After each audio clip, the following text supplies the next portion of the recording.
ଧନୀ ହେବା ପୂର୍ବରୁ ମା ଲକ୍ଷ୍ମୀ ଦେଇଥାନ୍ତି ଏହି 10ଟି ସଂକେତ। କଣ ଆପଣଙ୍କୁ ଏହି ସବୁ ସଂକେତ ମିଳୁଛି କି ଆଜ୍ଞା? ଆଜ୍ଞା ହଁ ଦର୍ଶକ ବନ୍ଧୁ, ନମସ୍କାର ଦର୍ଶକ ବନ୍ଧୁ, ଆପଣ ସମସ୍ତଙ୍କୁ ମୋ ଚ୍ୟାନେଲକୁ ପୁଣି ଥରେ ସ୍ୱାଗତ କରୁଛି। ଦର୍ଶକ ବନ୍ଧୁ, ମଣିଷର ଶୁଭ ଅଶୁଭ ଭଲ ଖରାପ ସମୟ ଆସିବା ପୂର୍ବରୁ ମା ଲକ୍ଷ୍ମୀ ଆମକୁ କିଛି ସଂକେତ ଦେଇଥାନ୍ତି। ମା ଲକ୍ଷ୍ମୀଙ୍କର କୃପା ପାଇବା ଏତେ ସହଜ କଥା ନୁହଁ ଆଜ୍ଞା।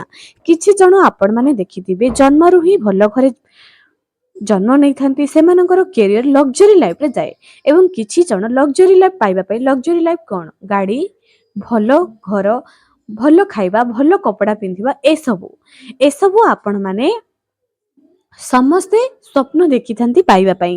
କାହାକୁ ଏମିତି ଗୋଟେ ସୁଖୀ ଜୀବନ ଇଚ୍ଛା ନାହିଁ? କାହାକୁ ଇଚ୍ଛା ନାହିଁ? ଏହି ଦୁନିଆରେ ଏହି କଳି ଯୁଗରେ କିଏ ଏମିତି ଅଛି?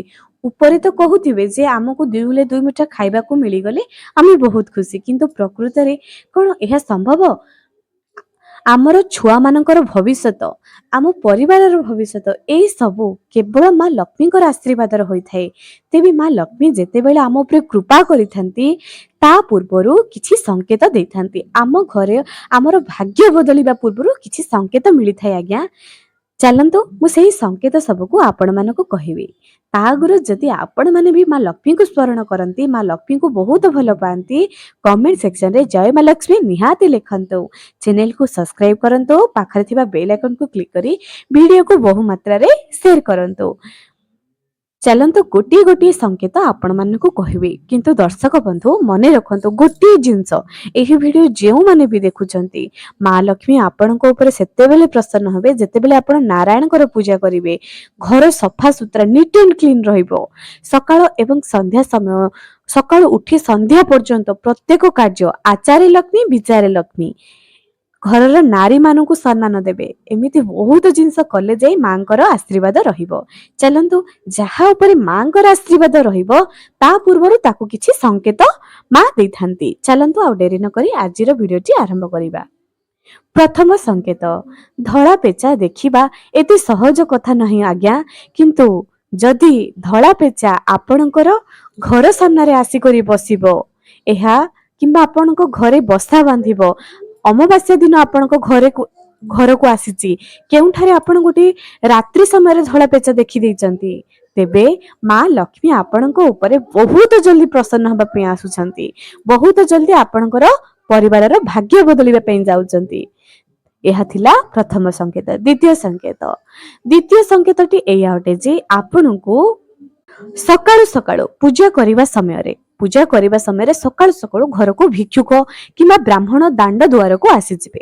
ସକାଳୁ ସକାଳୁ କିମ୍ବା ଗାଈ ଆସିଯିବ ସକାଳୁ ସକାଳୁ ହଠାତ୍ ପୂଜା କରିବା ସମୟରେ ବାରମ୍ବାର ଆପଣଙ୍କୁ ହବ, ଗୋଟିଏ ସପ୍ତାହରେ ବାରମ୍ବାର ଏମିତି ହବ, ତେବେ ଏହା ବି ଏକ ଶୁଭ ସଂକେତ ଅଟେ। ମା ଲକ୍ଷ୍ମୀଙ୍କର ଆଶୀର୍ବାଦ ଆପଣଙ୍କ ଉପରେ ଅଛି। ତୃତୀୟ ସଂକେତ, ଅଁଳା ଗଛ ମୂଳେ, ଆପଣ ଯଦି ନିଜ ଘରେ ଅଁଳା ଗଛ ରଖିଛନ୍ତି, ଯଦି ସେହି ଅଁଳା ଗଛ ମୂଳେ ବେଙ୍ଗ ଏବଂ ବେଙ୍ଗୁଲି, ଏହି ଦୁଇଟି ବେଙ୍ଗ ଆପଣଙ୍କର ଅଁଳା ଗଛ ମୂଳେ ଘର କରି ଯଦି ରହିଯିବେ, ମାନେ ବହୁତ ଦିନ ପର୍ଯ୍ୟନ୍ତ ରହିଯିବେ ଏବଂ ତାହା ଯିବେ ନାହିଁ, ରହିଯିବେ, ବହୁତ ଜଲ୍ଦି ରହିଯିବେ, ଏହା ଏକ ଏତେ ଭଲ ସଂକେତ ଯାହାକି ଗୋଟିଏ ଲୋକଙ୍କୁ ମିଳିଥାଏ ଆଜ୍ଞା।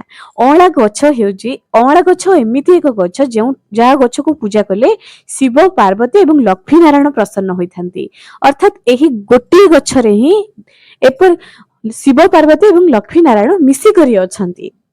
ଏବଂ ଯଦି ଅଁଳା ଗଛ ମୂଳେ ଦୁଇଟି ବେଙ୍ଗ ଆସି ଘର କରି ରହିଯିବେ, ଏହା ଏତେ ଶୁଭ ସଂକେତ, ଆପଣଙ୍କ ଘରକୁ ଏମିତି ଏକ ବଡ ପରିବର୍ତ୍ତନ ହବ, ଏତେ ଭଲ ଆପଣଙ୍କ ଜୀବନକୁ ଆସିବ, ଆପଣ ମାନେ ବିଶ୍ୱାସ ବି କରିପାରିବେ ନାହିଁ। ଏହା ଥିଲା ତୃତୀୟ ସଂକେତ। ଚତୁର୍ଥ ସଂକେତ ଏହାଟେ ଯେ ତୁଳସୀ ଗଛ ମୂଳରେ ଆପେ ଆପେ ଦୁବ କହଳି ଯିବ, ଅଲଗା ଅଲଗା ଘାସ ଆସିଯିବ, ଆପେ ତୁଳସୀ ଗଛ ମୂଳେ ଏମିତି ହୋଇଯିବ। କିମ୍ବା ଆପଣ ବେଲ ଗଛ ରଖିଛନ୍ତି, ଅଁଳା ଗଛ ରଖିଛନ୍ତି, ଆପେ ଆପେ ସେଠି ଘାସ ଉଠିଯିବ। ଏହାର ଅର୍ଥ ଆପଣ ଯେତିକି ବି ସାଲାରୀ ପାଉଛନ୍ତି, ଯେତିକି ବି ଟଙ୍କା ପାଉଛନ୍ତି, ତାହା ଦ୍ୱିଗୁଣ ହେବା ପାଇଁ ଯାଉଛି। ପଞ୍ଚମ ସଂକେତ, ତୁଳସୀରେ ମଞ୍ଜରୀ ଆସିଯିବା, ହଠାତ୍ ତୁଳସୀରେ ମଞ୍ଜରୀ ଆସିଯିବା। ଏହା ଏତେ ଭଲ ସଂକେତ ଯେ ଆପଣ ମାନେ ବିଶ୍ୱାସ କରିପାରିବେ ନାହିଁ। ମା ଲକ୍ଷ୍ମୀ ଆପଣଙ୍କ ଉପରେ ବହୁତ ଜଲ୍ଦି ପ୍ରସନ୍ନ ହେବା ପାଇଁ ଯାଉଛନ୍ତି। ଆପଣଙ୍କ ଘରକୁ ମା ଲକ୍ଷ୍ମୀଙ୍କର ଆଶୀର୍ବାଦ ଆସିବା ପାଇଁ ଯାଉଛି। ସେଥିପାଇଁ ଆପଣମାନେ ଏହି ସଂକେତ ଦେଖୁଛନ୍ତି। ତେଣୁ ଜମା ବି ଏହି ସଂକେତକୁ ଅବହେଳା କରନ୍ତୁ ନାହିଁ।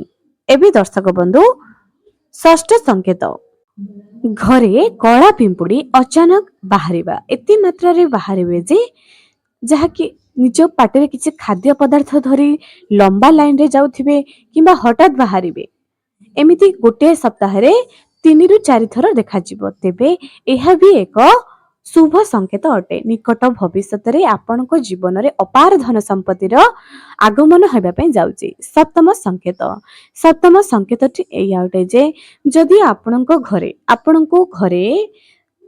ଅଚାନକ କୌଣସି ଏକ ପକ୍ଷୀ ବାରମ୍ବାର ଆପଣଙ୍କର ଆଖପାଖକୁ ଆସୁଛି, କିଚିରି ମିଚିରି ଶବ୍ଦ କରୁଛି, ଆପଣଙ୍କ ଘର ଆଖପାଖରେ ସକାଳ ସମୟରେ ସବୁବେଳେ ଶୁଣୁଛନ୍ତି, ବିଭିନ୍ନ ରଙ୍ଗ ବେରଙ୍ଗର ପକ୍ଷୀ ଦେଖୁଛନ୍ତି। ପାରା, କାଉ ତ ଆପଣ ରେଗୁଲାର ଦେଖୁଥିବେ। ରଙ୍ଗ ବେରଙ୍ଗର ପକ୍ଷୀ, ବାଇ ଚଢେଇ, ଯେମିତି ହଳଦୀ ବସନ୍ତ, ନୀଳକଣ୍ଠ ପକ୍ଷୀ, ଏମିତି ଛୋଟ ଛୋଟ ପକ୍ଷୀ, ଏମିତି ବହୁତ ସୁନ୍ଦର ସୁନ୍ଦର ପକ୍ଷୀ ଅଛନ୍ତି। ଘର ଚଟିଆ, ଏସବୁ ବାରମ୍ବାର ଆପଣଙ୍କ ଘରକୁ ଆସୁଥିବେ, ଆପଣଙ୍କ ଘରର ଆଖପାଖରେ କିଚିରି ମିଚିରି ଶବ୍ଦ କରୁଥିବେ। ଏହା ବି ଏକ ବହୁତ ବଡ ସଂକେତ ଅଟେ। କୁହାଯାଏ ଏମିତି ସଂକେତ ଆପଣଙ୍କୁ ନିକଟ ଭବିଷ୍ୟତରେ ଏକ ନୂତନ ଘର ପ୍ରଦାନ କରିବ। ଅଷ୍ଟମ ସଂକେତଟି ଏଇଆ ଅଟେ ଯେ ଘରକୁ ଧଳା ବିଲେଇ ହଠାତ୍ ଆସିଯିବା କିମ୍ବା ଆପଣଙ୍କର ଘରେ ବିଲେଇ ଛୁଆ ଦବା। ଏହା ବି ଏକ ବହୁତ ଭଲ ସଂକେତ ଅଟେ।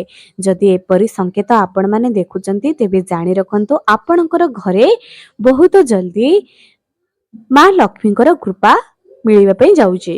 ନବମ ସଂକେତଟି ଏଇଆ ଅଟେ ଯେ ଆପଣଙ୍କ ଘରକୁ ପୂଜା କରିବା ସମୟରେ ଛୋଟ ଝିଅ କିମ୍ବା ଛୋଟ ଛୁଆ ମାନେ ଅଚାନକ ଆସିଯିବା।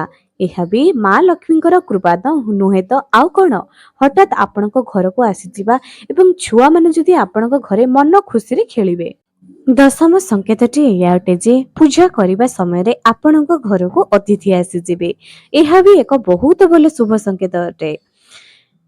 11 ସଂକେତଟି ଏଇଆ ଅଟେ ଯେ ଯଦି ଆପଣମାନେ ପୂଜା କରୁଛନ୍ତି, ତୁଳସୀ ଗଛ ଆଖପାଖରେ କଳା ପିମ୍ପୁଡି ହଠାତ୍ ବାହାରିବେ। ଏହା ବି ଏକ ବହୁତ ଭଲ ଶୁଭ ସଂକେତ ଅଟେ। ଆପଣ କହିବେ ଆମ ଘରେ ତ ଏସବୁ ଦେଖାଯାଉଛି, ଆମର ଭାଗ୍ୟ କାହିଁକି ବଦଳୁ ନାହିଁ? ଆଜ୍ଞା, ହଠାତ୍ କିଛି ବି ହୁଏ ନାହିଁ। ସବୁ ଜିନିଷ ପାଇଁ ଗୋଟିଏ ସମୟ ଦରକାର ଥାଏ। ତେଣୁ ଏହା ବି ଏକ ସମୟ, ଆପଣଙ୍କୁ ପୂର୍ବ ଅନୁମାନ ଯେ ମା ଲକ୍ଷ୍ମୀ ଆପଣଙ୍କ ଘରକୁ ଆସୁଛନ୍ତି ବୋଲି। 12 ନମ୍ବର ସଂକେତଟି ଏଇଆ ଅଟେ ଯେ ଚୁଚୁନ୍ଦ୍ରା। ସନ୍ଧ୍ୟା ସମୟରେ ଆପଣଙ୍କ ଘରକୁ ଚୁଚୁନ୍ଦ୍ରା ଆସିବେ କିମ୍ବା ଚୁଚୁନ୍ଦ୍ରାର ଶବ୍ଦ ଆପଣମାନେ ଶୁଣିବେ। ଏହା ବି ଆପଣଙ୍କର ଧନୀ ହେବା ପୂର୍ବରୁ ଏହି ସଂକେତ ଆପଣଙ୍କୁ ମିଳିଥାଏ। 13 ନମ୍ବର ସଂକେତଟି ଏଇଆ ଅଟେ ଯେ ଯଦି ଆପଣ ବାରମ୍ବାର ଗର୍ଭବତୀ ମହିଳାଙ୍କୁ ଦେଖୁଛନ୍ତି, ଏହା ବି ଏକ ବହୁତ ଭଲ ସଂକେତ ଅଟେ। ନିକଟ ଭବିଷ୍ୟତରେ ଆପଣଙ୍କର ଭାଗ୍ୟ ବଦଳିବା ପାଇଁ ଯାଉଛି। 14 ନମ୍ବର ସଂକେତଟି ଏଇଆ ଅଟେ ଯେ ଯଦି ଆପଣମାନେ ବାରମ୍ବାର ପଦ୍ମ ଫୁଲ ଦେଖୁଛନ୍ତି କିମ୍ବା ଲାଲ ରଙ୍ଗର ଫୁଲ ଦେଖୁଛନ୍ତି, ଏହା ବି ଏକ ବହୁତ ଭଲ ଶୁଭ ସଂକେତ ଅଟେ ଯେ ନିକଟ ଭବିଷ୍ୟତରେ ମା ଲକ୍ଷ୍ମୀଙ୍କର କୃପା ଆପଣମାନେ ପାଇବା ପାଇଁ ଯାଉଛନ୍ତି। 14 ନମ୍ବର ସଂକେତଟି ଏହା ଅଟେ ଯେ ବାରମ୍ବାର ଆପଣଙ୍କର ନିଦ ବ୍ରହ୍ମ ମୁହୂର୍ତ୍ତରେ ଖୋଲିଯିବ, ଯାହାକି ସକାଳ 3ଟାରୁ 5ଟା ଭିତରେ ଆପଣଙ୍କର ଆଖି ବାରମ୍ବାର ଖୋଲିଯିବ। ଏହା ବି ଏକ ବହୁତ ଭଲ ଶୁଭ ସଂକେତ ଅଟେ। ନିକଟ ଭବିଷ୍ୟତରେ ଆପଣଙ୍କର ଭାଗ୍ୟ ବଦଳିବା ପାଇଁ ଯାଉଛି। 15 ନମ୍ବର ସଂକେତଟି ଏହା ଅଟେ ଯେ ଆପଣଙ୍କ ପରିବାରରେ ପୂର୍ବ ଅପେକ୍ଷା ବର୍ତ୍ତମାନ ଆପଣ ବିଶ୍ୱାସ ବି କରିପାରିବେ ନାହିଁ ଯେ ଆପଣଙ୍କ ପରିବାରରେ ଏତେ ମାଧୁର୍ଯ୍ୟତା ଆସିଯିବ। ସ୍ନେହ ପ୍ରେମ ଯେଉଁ ଶାଶୁ ବୋହୂଙ୍କ ଭିତରେ ଆଗରୁ ଜମା ବି ପଡୁନଥିବ, ତାହା ବର୍ତ୍ତମାନ ଅଚାନକ ସ୍ନେହରେ ବଦଳିଯିବ। ଅଚାନକ, ଯାହାକି ଆପଣମାନେ ବିଶ୍ୱାସ କରିବେ ନାହିଁ। ଆପଣଙ୍କ ପରିବାରରେ ହଠାତ୍ ସବୁ ଜିନିଷ ସୁନ୍ଦର ଭାବରେ ହୋଇଯିବ। ଏହା ବି ଏକ ବହୁତ ଭଲ ସଂକେତ ଅଟେ। 17 ନମ୍ବର ସଂକେତଟି ଏହା ଅଟେ ଯେ 17 ନମ୍ବର ସଂକେତଟି ଏହା ଅଟେ ଯେ ବାରମ୍ବାର କ୍ଷୀର ଉତୁରିବା ଏହା ଜମା ବି ଭଲ ନୁହଁ। କିନ୍ତୁ ଆପଣ ଦେଖିବେ ଅଚାନକ କ୍ଷୀର ଉତୁରିଯିବ ଏବଂ କ୍ଷୀର ଚୁଲିରେ ନ ପଡି ଖାଲି ଟିକେ ବାହାରକୁ ଆସିବ, ଆପଣ ବନ୍ଦ କରିଦେବେ। ଏମିତି ସିଚୁଏସନ ଯେତେବେଳେ ବି ହବ, ଦେଖିବେ ଅଚାନକ ଧନ ପ୍ରାପ୍ତିର ଯୋଗ ରହିବ। ଏହା ବି ଏକ ବହୁତ ଭଲ ଶୁଭ ସଂକେତ ଅଟେ। 18 ନମ୍ବର ସଂକେତ ଏହା ଅଟେ ଯେ ଯଦି କୌଣସି ପଶୁ କିମ୍ବା ପକ୍ଷୀ ଫଳ ଖାଇକରି ଆପଣଙ୍କର ଅଗଣାରେ ପକାଇବ, ଏହା ଏକ ବହୁତ ଭଲ ସଂକେତ ଅଟେ। ଭାଗ୍ୟ ବଦଳିବା ପୂର୍ବରୁ ଏହି ସଂକେତ ଈଶ୍ୱର ଆପଣଙ୍କୁ ଦେଇଥାନ୍ତି। 19 ନମ୍ବର ସଂକେତ ଏହା ଅଟେ ଯେ ସ୍ୱପ୍ନରେ ଭଗବାନଙ୍କୁ ଦେଖିବେ। ଏହା ବି ଏକ ବହୁତ ଭଲ ସଂକେତ ଅଟେ। 20 ନମ୍ବର ସଂକେତ ଏହା ଅଟେ ଯେ ସ୍ୱପ୍ନରେ ବିବାହିତା ମହିଳାଙ୍କୁ ଦେଖିବେ। ସାଜ ଶୃଙ୍ଗାର ହୋଇଥିବେ ଦେଖିବେ, ଖୁସିରେ ରହିଥିବେ ଦେଖିବେ। ଏହା ବି ମା ଲକ୍ଷ୍ମୀଙ୍କର ପୂର୍ବାନୁମାନ, ମା ଲକ୍ଷ୍ମୀ ଆପଣଙ୍କ ଘରକୁ ଆସୁଛନ୍ତି ବୋଲି ଏହା ଏକ ସଂକେତ ଅଟେ।